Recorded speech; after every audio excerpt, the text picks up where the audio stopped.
The snow came down in silence that morning, gentle but endless, the kind that blurs the world into hush and white. The train had gone, its smoke long vanished into the pale sky, and only one passenger remained at the station, her.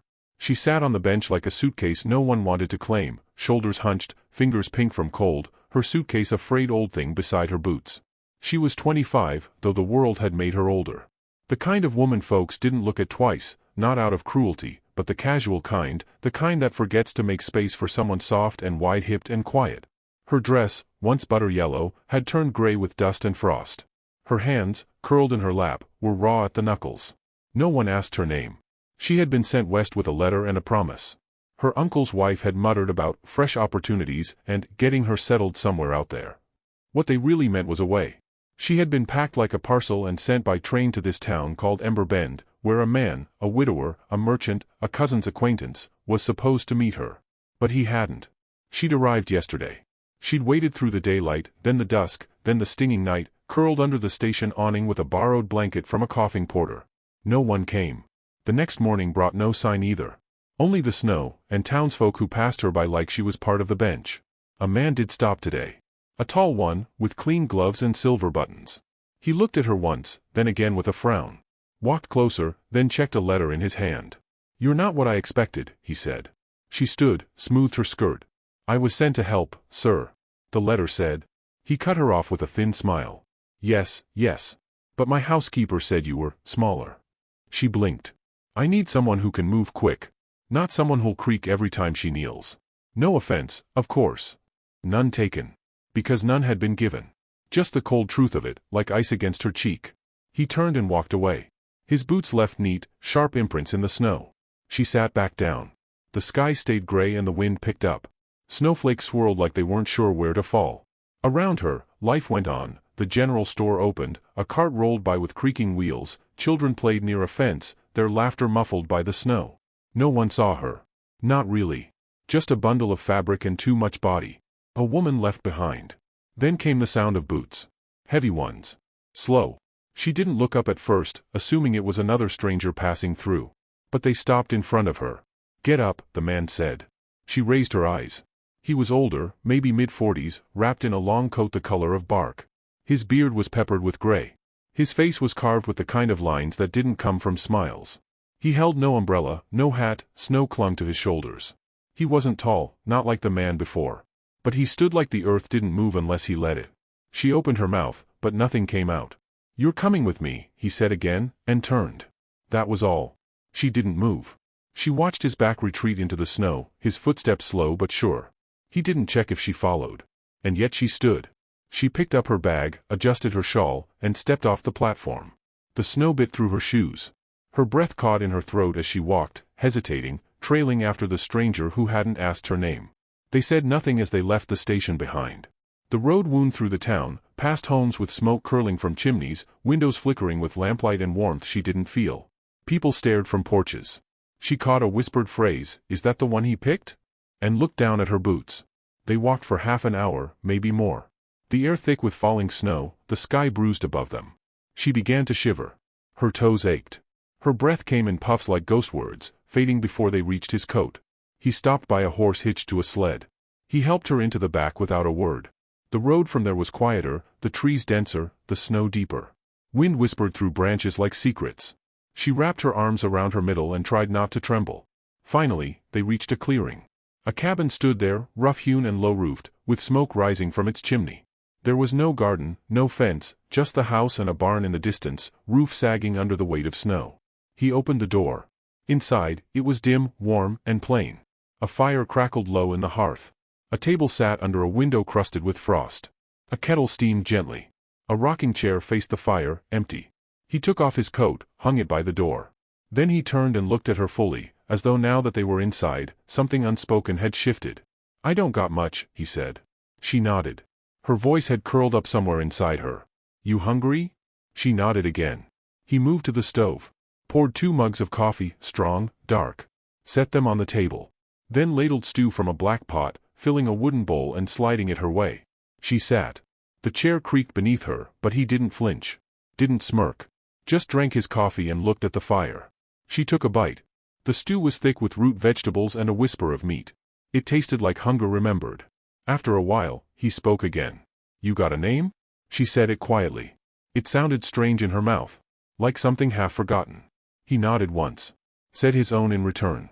She repeated it softly, like testing the weight of it in her throat. "You ain't here to work," he said then. "Ain't here to be pitied either."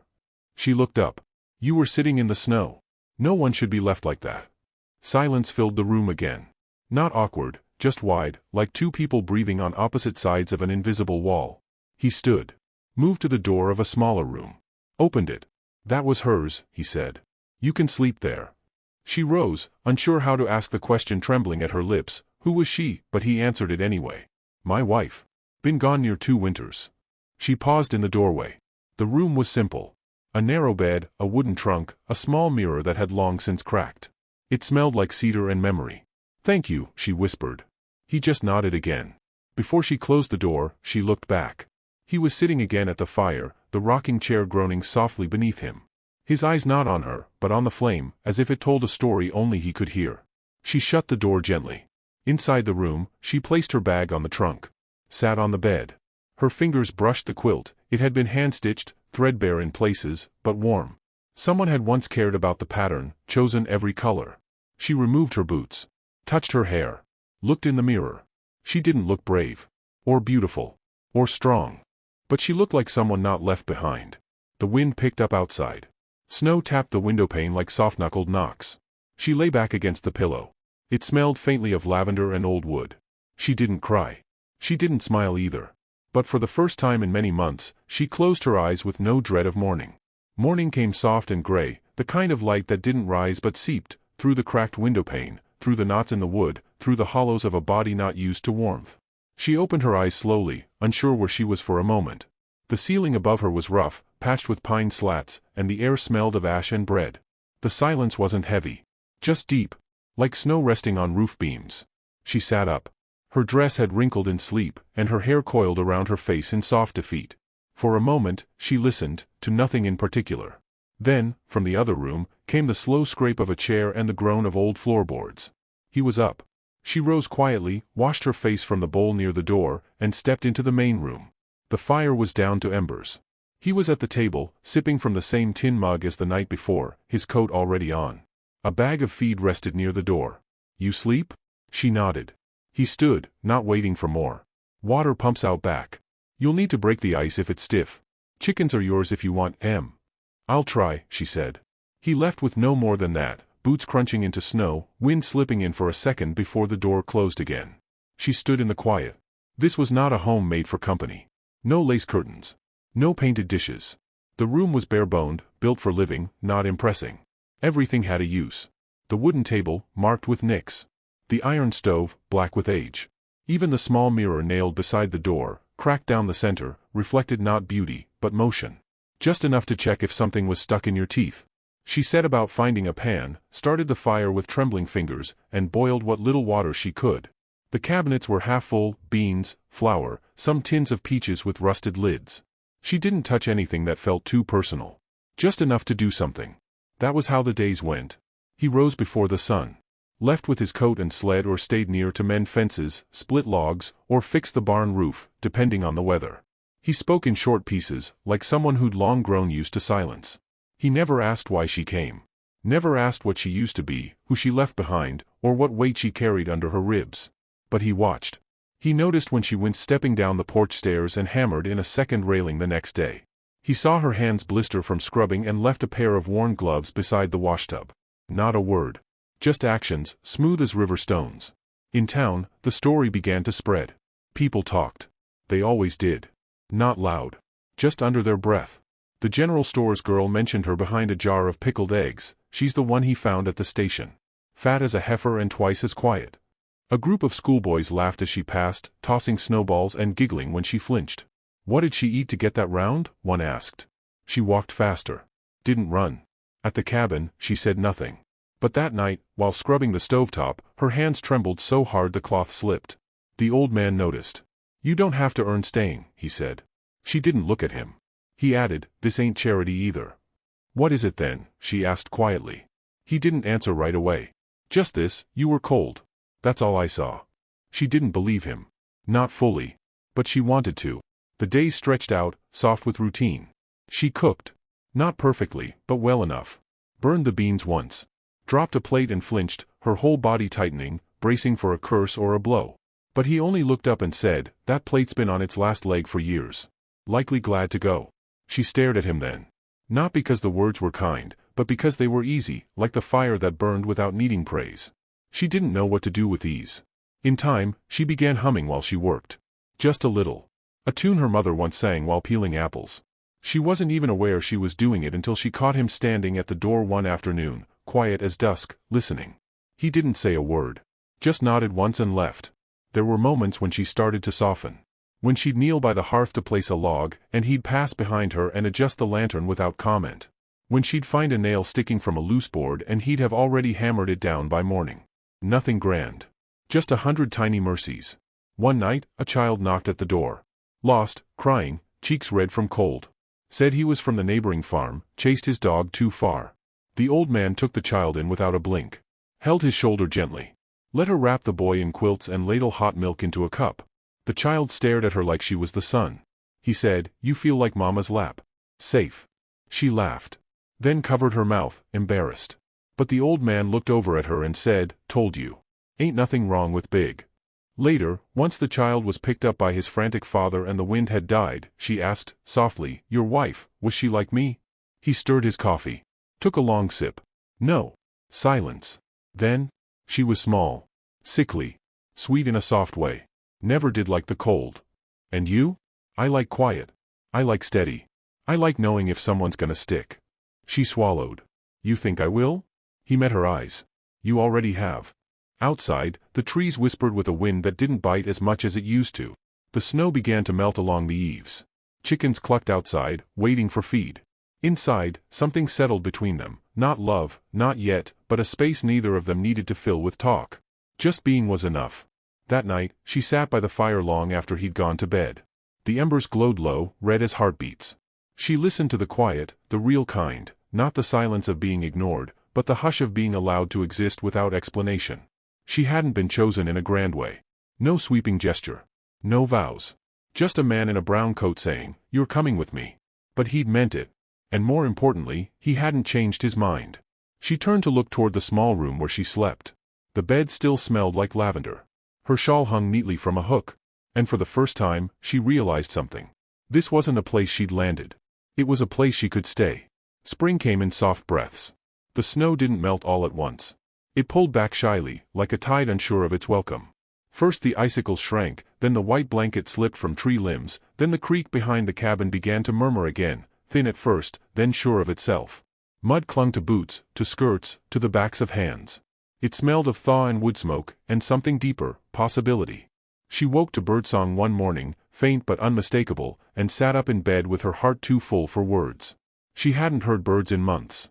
Not since before she boarded the train. Not since before she stopped believing anything waited on the other side of winter. The cabin had changed too, though in quiet ways. There were shoes now beside the door, his and hers. Her apron hung on the same hook as his scarf. A half-finished quilt lay folded near the hearth, its pattern clumsy but determined. The kitchen no longer felt borrowed. The floor no longer whispered, "You don't belong here." She was humming again, often now, as she baked or scrubbed or fed the chickens. Not for show. Not even for him. Just because the tune lived in her again. She didn't always notice when she started, but he did. Once, she caught him standing in the doorway, leaning his shoulder against the frame, eyes closed, listening like it soothed something in him. "You always hum the same one," he said once. "It's the only one I remember whole. Sounds like a lullaby." It was. He didn't ask from where or who. He never pushed at wounds to study them. Just let them be, like faded bruises under sleeve cuffs. She liked that about him. The thaw between them didn't come in words. It came in acts. He fixed the broken spindle on her chair before she even mentioned it. She mended the elbow of his shirt with thread that didn't match, and he wore it anyway. She found a baby bird fallen near the barn, and he helped her build a box, lined it with straw, showed her how to feed it with the corner of a damp cloth. They didn't smile often, but when they did, it was real and unguarded. One evening, as the sun lowered behind the trees and the fields turned the color of old gold, a trader rode up the trail. A man with shiny boots and a toothy grin, the kind who treated everything like a transaction, including people. He brought flour, a coil of wire, and a crate of dried apples. When the trader saw her come from the house with a basket of eggs in her arms, he let out a whistle low and crude. "Well, I'll be. Didn't know you'd taken in a prize hen," he said, elbowing the widower. She froze. The words landed where old shame still lived. The widower didn't answer. He finished tying the trade knot, didn't smile, didn't rise to bait. But when the man lingered, leering, the widower turned, voice low and level. "This here is no one's hen. She's the roof over this place now. And you'd best remember who you're talking to." The trader blinked. Laughed, but it didn't land. He mounted his horse and rode off. She didn't say anything as she set the eggs inside. Her hands trembled just enough for one to slip. It cracked on the table edge and spilled over the wood. She stared at it, blinking hard. He picked up a cloth and began to clean beside her. His hands worked slow, deliberate. "I didn't bring you here to be spoken over." She nodded, eyes still on the mess. "I see how folks look," he added. "But their sight's short." "And yours?" she asked, barely a whisper. He looked at her for a long moment. Mind steady. That night, she found a pair of boots by the hearth. New, not fancy, but sturdy. Handmade, with soles thick enough for spring mud and sides wide enough for her calves. Her name wasn't written on them, but they were hers. No question. She touched the laces like they were made of spun gold. He didn't mention them the next morning. Just passed her the honey for her biscuit and drank his coffee in peace. Sometimes, kindness louder than words is the hardest to answer. Still, something opened in her. She began sitting on the porch after supper, watching the sky darken, her legs wrapped in an old quilt, her fingers curled around a tin mug. He sat beside her most nights. Not always talking. Just there. Present solid as the earth beneath them. One evening, a boy from a nearby homestead wandered down the trail. 10 or so. Freckled face. Bright, hungry eyes. Said he'd come to hear a story from the woman with the lullaby voice. She blinked. "Who told you I had stories?" "My sister. Said you told her one while waiting on flour at the store. She said you sounded like home." The words gutted her in the gentlest way. She told him a story. Then another. Then more children came. They sat cross-legged in the dirt while she spoke in quiet, lilting tones, weaving tales about brave dogs, wild rivers, and girls with fire in their bellies. The widower built a bench just for them. She embroidered it with a little cushion one rainy afternoon. One girl asked her, "Were you always this happy?" She said, "No. But I always wanted to be." They nodded like that made sense. Later, when the sun had set and the children gone, she turned to the widower. "Do you think people can start over? Even if no one's asking them to?" He looked up at the stars before answering. "I think starting over ain't about erasing the old. It's about carrying what's true and leaving what ain't." She thought on that for a long time. That night, she dreamed not of trains or stations or women who turned their backs. She dreamed of trees in full bloom, children's laughter, and the sound of her own voice, steady and sure, echoing through the trees. The next morning, she woke early and made cornbread from scratch. It wasn't perfect. A little too crumbly. A little burnt at the edge. But he ate every bite. "Good," he said. She smirked. "Better than the last?" "Didn't say that," he replied. But later, as he packed tools for the day, she found the empty tin wrapped carefully, placed high on a shelf where things worth keeping often went. That was how love began. Not in declarations or kisses or sudden storms. But in boots by the door. In shared silence. In burned cornbread saved anyway. In being seen, fully, and still wanted near. She no longer waited for him to change his mind. And he never looked like he might. The days grew longer, the air thick with the promise of green. Buds pushed through branches like shy thoughts taking root. The chickens grew bolder, wandering farther from the coop. Laundry dried faster on the line. Her hands, once raw from winter, now bore the gold-brown tint of sun and work. She began to move through the days like someone who belonged to them. But peace has a way of inviting its opposite. The letter came folded in half, sealed with red wax, carried by the same trader who once leered at her like she was something to weigh on a scale. He didn't speak this time, just handed it to her with a flat nod and turned back toward town. She stood on the porch, envelope unopened, watching the dust rise behind his wagon like smoke from a distant fire. Inside, she sat down at the kitchen table. The sun poured in through the open window, warm on her arms. She held the letter for a long while before sliding her finger under the flap. It opened with a whisper. The handwriting was unfamiliar, tidy, formal, the kind that never tripped or stuttered. It read, "Miss, I regret my behavior when last we met. I was unkind. Word has reached me of your domestic capability and growing influence within the settlement. I am in need of a woman of your skill. You may return to town and live as an honored companion. I am prepared to offer lodging and a reasonable stipend. Your presence would be valuable. Signed with a name she remembered all too well, the man who'd turned away at the station without so much as a second glance. She folded the letter again. Set it aside. That night, the widower came in late from mending the fence. Mud clung to his boots. His hands were scratched from hawthorn thorns. She served him stew without a word, but he noticed the shift in her gaze, the way she hesitated by the fire. "You look like you've swallowed a bee," he said. She handed him the letter. He read it without blinking. Folded it with the same care she had. Laid it on the table and looked at her.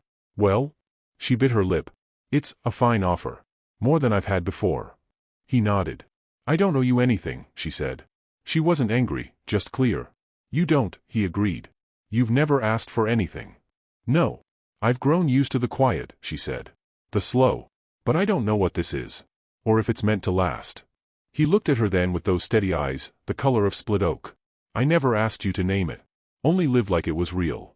She wanted to cry. She didn't. The next morning, she packed a bag. Not heavy. Just a few dresses, her shawl, the quilt she'd stitched herself. He didn't stop her. Didn't plead. He only brought the sled from the barn and hooked up the mule. "I'll take you as far as town," he said. The ride was slow.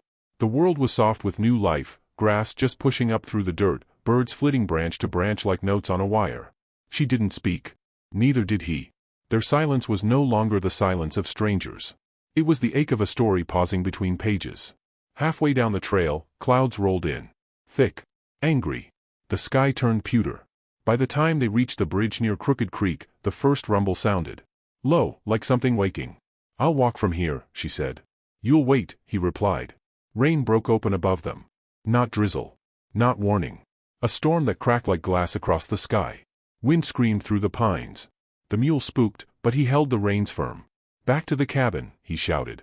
They turned. The road behind them vanished under sheets of rain. Tree limbs bent sideways. The air tasted of lightning. By the time they reached the cabin, her bag was soaked through. Her dress clung to her body like a second skin. He helped her down, held her arm even when she insisted she didn't need it. Inside, they peeled off wet layers. She stood by the hearth, shivering, hair dripping down her back. He brought a dry blanket. Draped it over her shoulders without touching skin. Thunder split the sky again. The house creaked. "I was going to leave," she whispered, more to herself. "You still can," he said. His voice was low, even. "But I didn't want to," she added. He turned. "I only wanted to feel like I was chosen," she continued. "Not because I was the last one left. Not because I looked useful. But because someone saw me and said, yes, her." He stepped forward. "I didn't ask you at the station out of pity," he said. "I said come with me because you looked like you'd already been left too many times." Her eyes filled. "But you didn't say why I should stay." "Because I don't own you," he replied. "And I didn't want to trick you into needing me." Silence again. Not cold, not empty. Just enough space for breath. She stepped closer, the blanket sliding off her shoulders. Her dress still damp at the hem. "But I do need you," she said. "And not because I can't make it without you. I've done that. I'm just tired of surviving alone." He looked at her then like he hadn't allowed himself to until now. "You're not too much," he said. "You never were. And you're not something to put up with. You're the first peace I've felt since she died." The storm raged against the walls, but inside, the room felt still. She placed her hand over his. Rough palms met soft fingers. A moment passed where the past let go of both of them. Outside, the thunder began to quiet. Rain slowed to a hush. Later, she unpacked her bag. Folded her clothes into the drawer beside his. Hung the quilt over their shared bed. She wasn't someone passing through. She had stayed.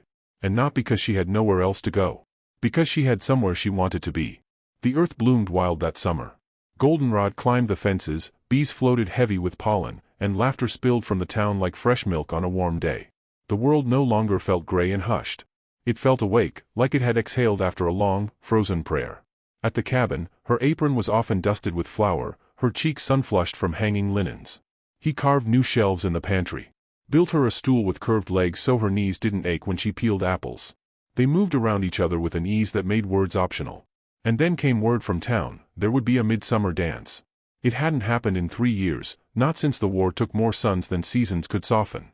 But now, with fields thriving and children growing strong, the town wanted to mark the living. There would be music.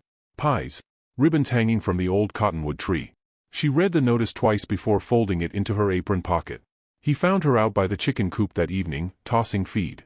They say the preacher's son is bringing a fiddle, she said without looking up. Fiddle's better than his sermons. She smiled but didn't laugh. A breeze lifted her hair. They say there'll be dancing. You like to dance? I did once, she said. Before I forgot how to be seen. He leaned on the fence beside her. The hens clucked lazily in the dusk. Then maybe it's time to remember. He didn't press her. Just stood beside her as the sky deepened into stars. The night of the dance, she wore the blue calico dress he'd given her the month before. Nothing fancy, just soft cotton and careful stitching. But it fit. Not tight. Not shameful. Just right. Like she'd been measured not with tape but kindness. She pinned her hair up, let a few curls fall loose near her cheeks. When she stepped onto the porch, he looked up from the reins and just stared for a moment. You look like home, he said. They rode in the old wagon, side by side. She held her hands in her lap, but her heart was loud in her chest. When they reached town, lights flickered like fireflies strung along fence posts. People stood in clusters, the smell of fried bread thick in the air. Laughter. Music. The thrum of something unafraid. They were noticed the moment they stepped down. Some eyes lingered too long. Others flicked away. One woman whispered behind her glove, didn't expect her to show. Another added, he could have had better. The words found their way to her ears, as they always had. But this time, he heard them too. He turned slowly, took her hand in his, clear as daylight, and placed it on his arm. You still want to dance? He asked, his voice calm, low. She met his gaze. Yes. So they did. The fiddle began a waltz. Not fast. Not flashy.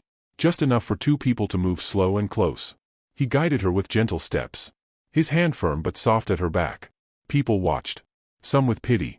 Some with awe. But she didn't care. Because in his eyes, she saw no apology. Only pride. Her breath caught in her throat. She hadn't been chosen by accident. She had been seen and known and chosen with intent. After the second dance, they stepped aside, sitting beneath the old cottonwood. Lantern light spilled across her skirt. He took out 2 small jars of cider from his coat and passed her one. You dance like someone who remembers. I remember how I used to feel, she said. Like the world was wide and I had a place in it. You still do. I thought I had to earn it. You just had to claim it. She looked down at her hands. They weren't dainty. Her fingers were thick, nails chipped from work. But when he took one and pressed it to his lips, she felt like every cracked part of her had a purpose. Then came shouting. Voices across the square. A boy sprinted from the general store. Fire, he cried. The Widow Holt's barn, lit like kindling. Panic surged. Men ran toward wagons. Buckets, rope. Women gathered children, eyes wide with smoke already curling into the sky beyond the trees. The widower stood. So did she. I'll help, he said. So will I, she replied. No, you. I stay, she cut in. Where you go, I go. They rode toward the fire fast, wagon wheels lurching over the trail. At the Holt place, flames leapt high, licking at the barn's roof like hungry mouths. Cows bawled inside. People shouted, ran with water pails too small and too late. He jumped from the wagon, ran into the smoke. She didn't scream. She moved to the fence, found the gate. Swung it wide. A black calf bolted past her, nearly knocking her down. Another followed. She wrenched open the barn doors. Inside, the heat clawed at her skin. Her lungs burned. She screamed into the haze, wordless, urgent. And then he emerged, leading 2 calves, his coat smoldering at the edge. He saw her and stopped cold. Are you mad? He shouted. I said I stay. He ran to her, threw his coat over her shoulders, pulled her away just as the roof gave way behind them. Sparks burst into the night. People screamed. But the calves were safe. The field was safe. The Holt boy cried into his mother's skirt. Later, when the fire was ash and dawn tried to rise through smoke, they sat by the fence. His arm around her shoulders. Her head against his chest. You're not what I expected, he said, voice hoarse. I'm not what anyone expects, she whispered. Good. The rest of the world's blind. She closed her eyes. Felt his thumb brush her temple. The sky blushed slowly above them. Back at the cabin, the fire burned low again. She sat on the same rocking chair where she once curled her fingers into her lap like they didn't belong to her. Now they rested in his. Her voice, quiet, do you love me? He didn't flinch. I do. Not out of need. Or pity. Or habit. But because you make the quiet feel full. She nodded. And then, softly, I love you too. Because you never asked me to be less to be loved more. That night, in the hush between sleep and dawn, they lay in the same bed. The quilt over their bodies. His breath steady against the back of her neck. No storm on the horizon. No waiting for another letter. She was no longer a woman left at a station, bruised by silence. She was a woman chosen in fire, and laughter, and dance. And in the dark, she smiled. End of story. Because some loves are not loud.